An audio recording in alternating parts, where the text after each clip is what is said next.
तो अब बारी है एक्सरसाइज की। तो पहले वीडियो में हमने स्टोरी की पढ़ाई की, तो इस वीडियो में हम एक्सरसाइज देखेंगे। तो फर्स्ट है तुम्हारी कल्पना से। तो इसमें जो फर्स्ट क्वेश्चन है, बूढ़ी अम्मा चांद पर क्यों चढ़ गई होगी? तो क्यों चढ़ गई होगी? तो उसे ऐसा लगा होगा कि आसमान मुझे न जाने कहाँ पे ले जाएगा, और अगर मैं यहाँ पे चांद पे रहूँगी तो फिर धरती पे जा सकूँगी, इसलिए वो चांद पर चढ़ गई। चांद वाली अम्मा झाड़ू क्यों नहीं छोड़ना चाहती थी?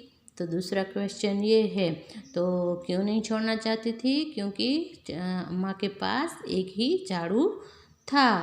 फिर थर्ड वाला क्या है, चित्रों को देखकर बताओ कि अम्मा के साथ कौन कौन रहता होगा। तो इस स्टोरी में जो पिक्चर्स दिए गए हैं उसके हिसाब से हम देखें तो झाड़ू, फिर बादल, फिर तितली, पेड़ पौधे, आसमान इत्यादि जो है वो अम्मा के साथ रहते होंगे। आसमान बार बार आकर अम्मा की कमर से क्यों टकराता था? तुम्हें क्या लगता है? तो क्यों टकराता था? क्योंकि वो शरारत करने के लिए बार बार अम्मा की कमर से टकराता था और उसे ऐसा करने में मज़ा आता था। फिर क्या है, रूठना मनाना। जब बूढ़ी अम्मा उड़ी जा रही थी, उन्हें आसमान को हर तरह से मनाने की कोशिश की। तो बताओ उन्होंने क्या क्या कहा होगा? तो उन्होंने आसमान को मनाने के लिए क्या क्या कहा होगा वो हमें यहाँ पे लिखना है। तो उन्होंने घबरा कर क्या कहा होगा? तो यहाँ पे लिखना है। तो क्या कहा होगा घबरा कर? तो घबरा कर ये कहा होगा कि ये क्या कर रहे हो। फिर गिड़गिड़ा कर क्या कहा होगा? उसको यहाँ पे लिखना है। तो गिड़गिड़ा कर क्या कहा होगा? उन्होंने गिड़गिड़ा कर कहा होगा कि बेटा मुझे छोड़ दो, मैं नीचे गिर जाऊंगी। फिर ये है गुस्से से। तो गुस्से से क्या कहा होगा? ये यहाँ पे लिखना है। तो क्या कहा होगा? उसने गुस्से से कहा होगा कि तू मुझे छोड़ता है या नहीं। और फिर तरकीब सूझने पर वो जब नहीं मानता होगा और उनको कोई तरकीब सूझी होगी तो क्या कहा होगा कि मुझे छोड़ दो, अब मैं तुम्हें तंग नहीं करूँगी और तुम्हें मारूंगी भी नहीं। फिर है कि रस्साकसी के खेल में दो टोलियों के बीच खूब खींचातानी होती है। कुछ और खेलों के नाम लिखो जिसमें दो टोलियां खेलती हो। तो ऐसे कौन से खेल है? तो खो खो है, फिर कबड्डी है, फिर शतरंज है, फिर क्रिकेट है। तो ये जो खेलों के नाम है उसको यहाँ पे आपको फिल करना है। और उसके बाद है काम कौन करता है? बूढ़ी अम्मा अकेली रहती थी, उन्हें घर का सारा काम अकेले ही करना पड़ता होगा। उन कामों की सूची बनाओ जो उन्हें सुबह से शाम तक करने पड़ते होंगे, और यह भी बताओ कि तुम्हारे घर में ये काम कौन कौन करता है। तो यहाँ पे जो है वो दो विभाग किए गए हैं, जिसमें एक में लिखना है कि बूढ़ी अम्मा के काम। तो जो अम्मा जो थी वो सुबह से शाम तक कौन कौन से काम करती थी? तो कौन कौन से काम करती थी? तो पानी भरना, सफाई करना, कपड़े धोना, खाना बनाना इत्यादि वो काम जो बूढ़ी अम्मा थी वो करती थी। तो ये बूढ़ी अम्मा के काम थे, वो यहाँ पे लिखने हैं।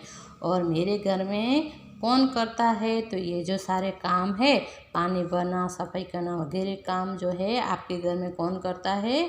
तो ये जो सामने खाली जगह दी गई है उसमें आपको फिल करने हैं कि ये जो काम है वो आपके घर में कौन कौन करता है, वो यहाँ पे आपको लिखने हैं। और ये जो नेक्स्ट एक्सरसाइज है इसमें क्या है कि तुम कौन कौन से काम करते हो, अपने काम के बारे में बताओ। तो यहाँ पे भी दो विभाग दिए गए हैं। तो इसमें अगर आप घर के कुछ काम करते हो तो इस जो खाली जगह है उसमें लिखना है, और अगर आप बाहर के भी कुछ काम करते हो घर के बाहर के, तो वो भी आपको यहाँ पे लिखना है। तो ये जो एक्सरसाइज है वो आपको अपनी तरह से फिल करना है।